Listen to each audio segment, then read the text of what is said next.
BT-2 Russian tank, the birth of Soviet armor mobility. The BT-2 tank holds a distinguished place in the evolution of Soviet armored warfare. As one of the first fast tanks to enter mass production in the Soviet Union during the interwar years, the BT-2 was a technological and ideological pivot that helped shape the Red Army's approach to mechanized warfare in the years leading up to World War II. Though often overshadowed by its more famous descendants like the T-34, the BT-2 was a revolutionary machine in its own right, representing a fusion of foreign innovation and Soviet ambition. The origins of the BT-2 tank, an American blueprint followed by a Soviet vision. The BT series, short for Bystrokodny tank or fast tank, traces its lineage to an unlikely source, the United States. The Christie tank design, developed by American engineer J. Walter Christie, captivated military observers around the world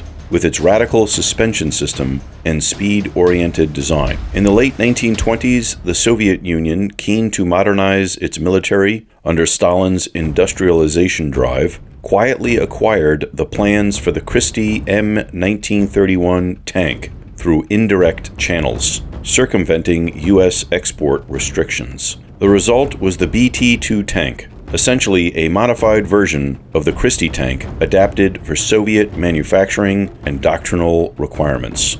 The design and technical features of the BT-2. At the time of its introduction in 1932, the BT-2 was unlike any other tank in the Soviet arsenal. Its defining feature was its revolutionary Christie suspension, which allowed for exceptional cross-country mobility and high speeds for a tracked vehicle. The BT-2 was also designed with convertible drive, meaning it could operate both on tracks and wheels. The crew could remove the tank's tracks and drive it on large road wheels, a feature intended to reduce wear on tracks and improve road speed. On wheels, the BT-2 could reach speeds of up to 72 kilometers per hour or roughly 45 miles per hour. A remarkable figure for early 1930s armor. The tank was powered by a 400 horsepower Liberty engine, another American import that had been repurposed and manufactured under license in the USSR. The BT-2 had a light armor profile, with thickness ranging from 6 to 13 millimeters, which made it vulnerable to even light anti-tank weapons, but allowed for greater speed and maneuverability. Armed initially with a 37mm B3 gun, or in some variants, only machine guns, the BT-2 was not heavily armed by later standards.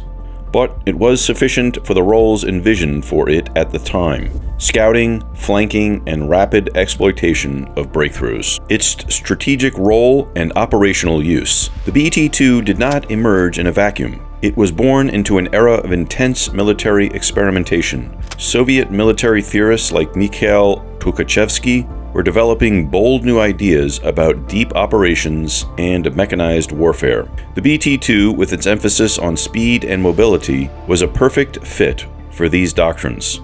It was designed to be a spearhead unit capable of moving quickly through enemy lines and wreaking havoc in the rear before heavier, slower units could catch up. Operationally, the BT-2 saw limited combat use in its early years. It was deployed in small numbers during the Soviet invasion of Poland in 1939, and also saw action during the Winter War against Finland, where its vulnerabilities in armor protection became more evident. Finnish forces, equipped with anti-tank rifles and prepared ambushes, inflicted disproportionate losses on Soviet armored formations, including BT-2 units. Nonetheless, the BT-2 served as an important testbed for Soviet armored forces, offering critical lessons in tank design, maintenance, and battlefield integration. The legacy and evolution of the BT-2 tank. Though the BT-2 was quickly followed by improved variants, the BT-5 and BT-7, the influence of the original model remained profound. The BT-2 introduced the Soviet military to high-speed maneuver warfare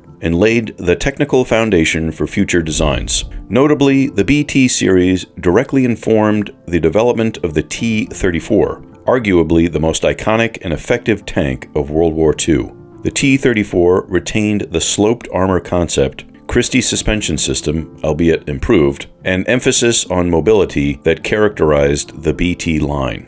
but with substantial improvements in armor, firepower, and overall battlefield resilience. Moreover, the BT-2 helped establish Soviet manufacturing capabilities for complex armored vehicles at a time when the USSR was still catching up with the industrialized West. Factories such as the Kharkov Locomotive Factory, where many BT tanks were produced, would later become critical centers for wartime tank production. Engineers and designers who cut their teeth on the BT-2 would go on to refine tank warfare for the Soviet Union during its most perilous moments in the 1940s.